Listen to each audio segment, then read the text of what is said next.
Hello YouTube.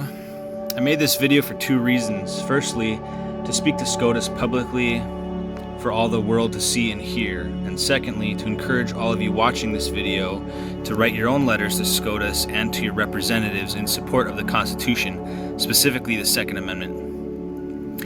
I highly recommend that you get involved in any way that you possibly can. At the very least, support the Gun Owners of America, Second Amendment Foundation, and the Firearms Policy Coalition by becoming members. In addition, support Pro 2A channels. Shoutouts go to Guns and Gadgets, Colion Noir, Daily 2A News, Armed Scholar, Reno May, The Gun Collective, Antonia Okafor, HighImpactFlix, Liberty Doll, Gun Talk Media, and many, many more that are top shelf quality channels, most of which get shadow banned and need your support. The letter you're about to read and listen to was written by myself and addressed to Chief Justice John G. Roberts Jr. as the example used to show the full extent of the letter. Individual copies of this letter were sent to each one of the justices of SCOTUS via certified mail. Feel free to use my letter as a template to create your own unique message. The letter reads as follows. April 21st, 2021, National Civil Service Day. Dear Honorable Chief Justice John G. Roberts Jr., thank you for taking the time to read my letter in its entirety as I provide context for the creation and purpose of the Second Amendment, for taking my words to heart, and for giving your full consideration to the defense of our great and timeless Constitution of the United States that was established to secure the blessings of liberty to ourselves and our posterity. William Pitt the Younger was quoted saying, "Necessity is the plea for every infringement of human freedom. It is the argument of tyrants. It is the creed of slaves. I, along with many other Americans, plead with you to honor the oath you took to defend and uphold the Constitution of the United States by hearing these cases and ruling in favor of the Second Amendment and the people's desires not to have our rights infringed upon nor usurped by those that plead their case of necessity in the name of public safety or national security. It is in fact the Second Amendment that keeps this country safe from tyranny, foreign and domestic. I understand that some of you might feel reluctant to hear cases regarding the Second Amendment because of external pressures or extreme public opinion, but I say to you, stand courageously in the face of tyranny. Do not let the loudest and most extreme voices of public opinion nor political opinion weigh in on your decision to hear Second Amendment cases. Use your strength and courage to fight tyranny, which is currently poisoning our society and government, threatening the very existence of liberty, justice, and the pursuit of happiness. Courage is rightly esteemed the first of human qualities, because it is the quality which guarantees all others. Winston Churchill. Courage is the quality which guarantees all other human qualities, just as the Second Amendment guarantees all other amendments. President Biden was borderline treasonous to say that no amendment to the Constitution is absolute. This shows all of us just how sick our politicians have become, that they would be as bold as to make such a claim against the Constitution and what it stands for.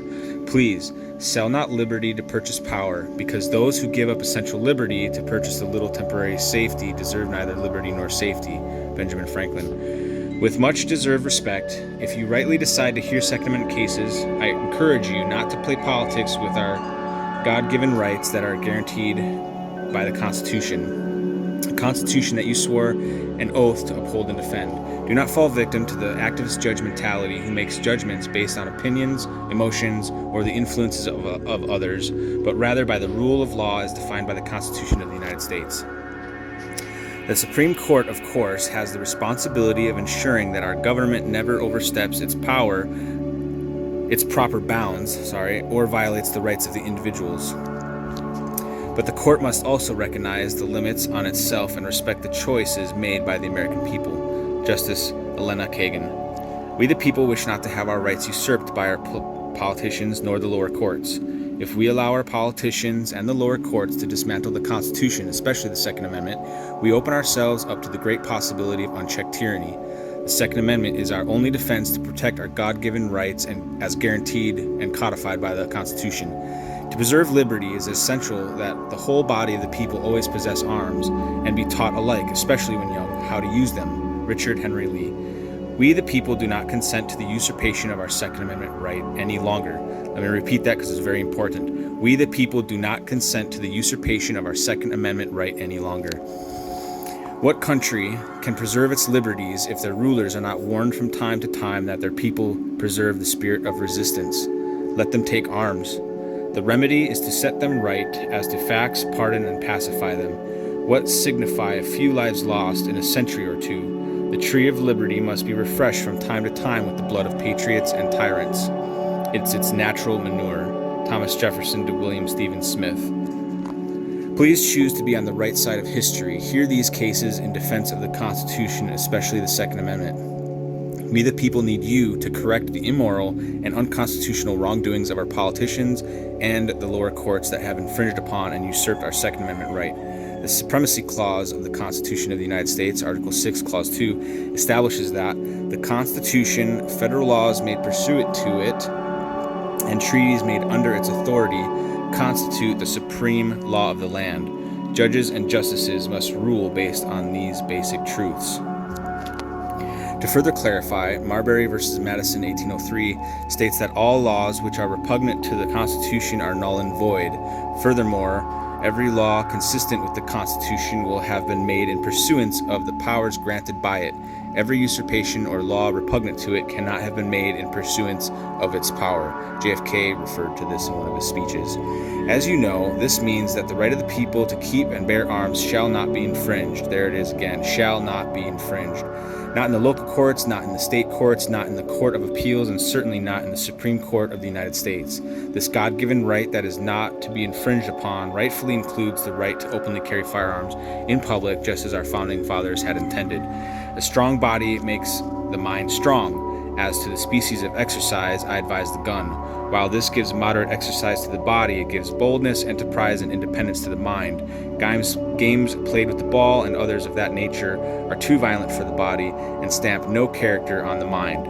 Let your gun, therefore, be your constant companion of your walks. Thomas Jefferson. Letter to Peter Carr. I would also like to add that our founding fathers were all well aware of the innovative and evolutionary potential of firearms technology.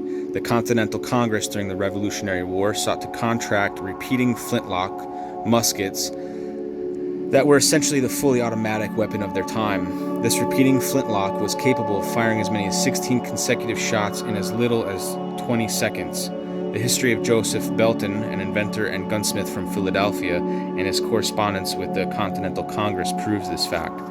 We can no longer tolerate legislators making laws that violate any one of our rights, especially when dealing with the Second Amendment.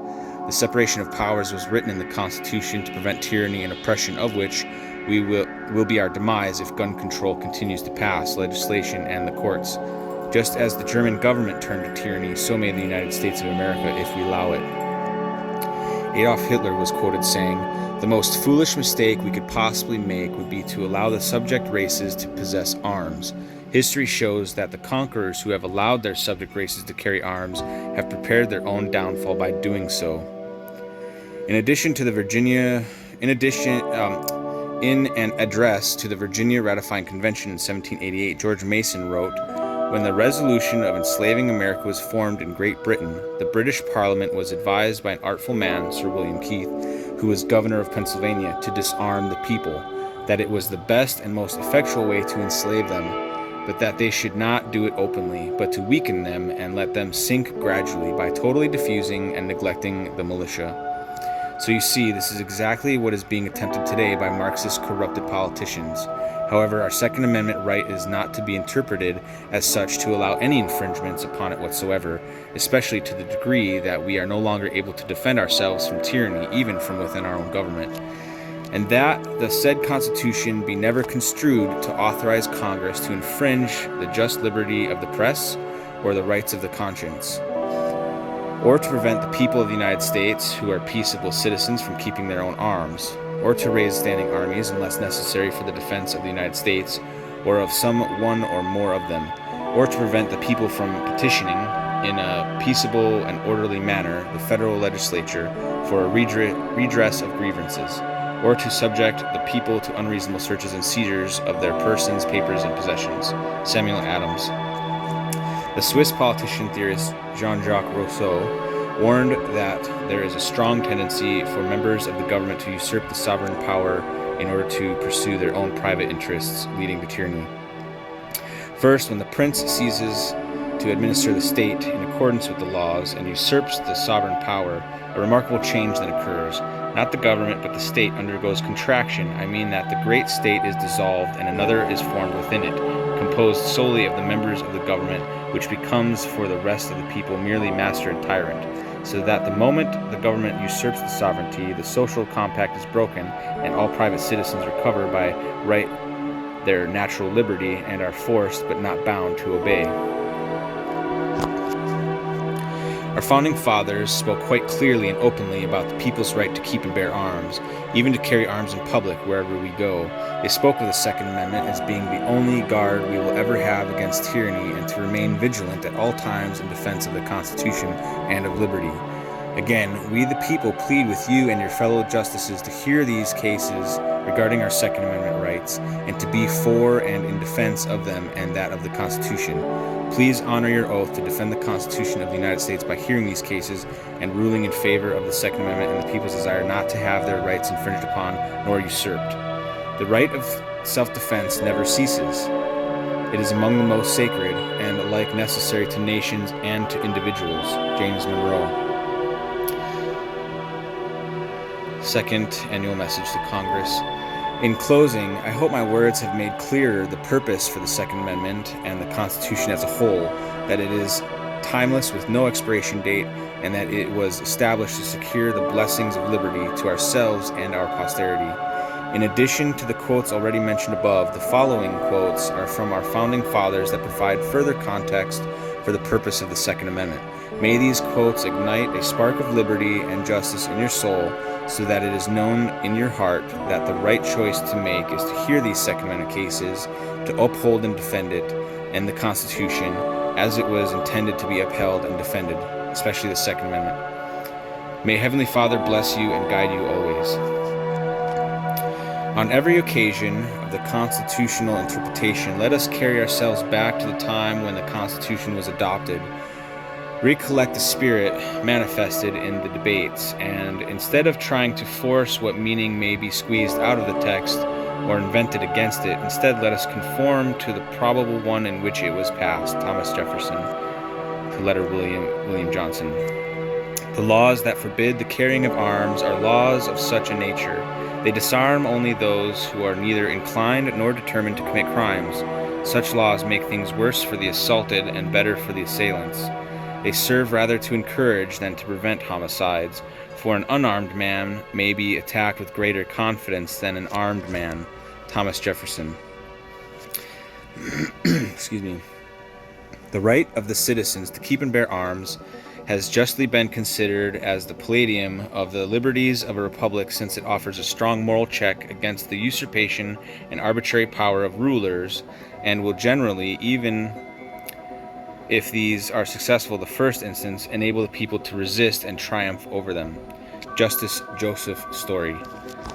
A militia, when properly formed, are in fact the people themselves, and include all men capable of bearing arms. Richard Henry Lee.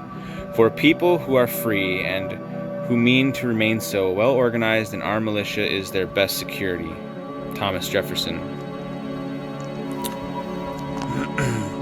Whenever governments mean to invade the rights and liberties of the people, they always attempt to destroy the militia in order to raise an army upon their ruins. Representative Elbridge Gerry of Massachusetts. No free man shall ever be debarred the use of arms. Thomas Jefferson. The Constitution of most of our states and of the United States assert that all power is inherent in the people, that they may exercise it by themselves, that it is their right and duty to be at all times armed. Thomas Jefferson. Letter to John Cartwright. Guard with jealous attention the public liberty. Suspect everyone who approaches that jewel. Unfortunately, nothing will preserve it but downright force. Whenever you give up that force, you are ruined. The great object is that every man be armed. Everyone who is able might have a gun. Patrick Henry, Speech to the Virginia Ratifying Convention.